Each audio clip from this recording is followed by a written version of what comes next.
The service that can block millions of toxic IPs, which is by default included in the firewall, can now be included in the anti-spam filter as an alternative.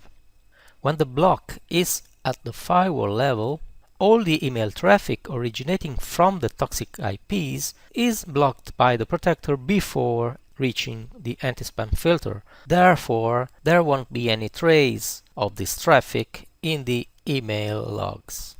Now this new option enables to use the block list in the anti-spam filter rather than in the firewall. Therefore, the block will be performed by this filter and the email will be quarantined when originating from a blocked sender. When you change this setting, click OK, and from this moment onwards, the filter will be applied to. This feature can also be activated in the anti-spam listings page. The feature is available in the block listing tab.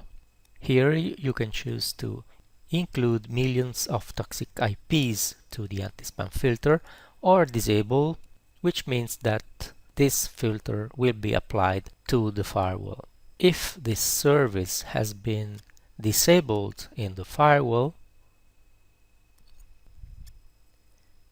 it cannot be used in the anti-spam filter, and in fact, in this case, the button is disabled.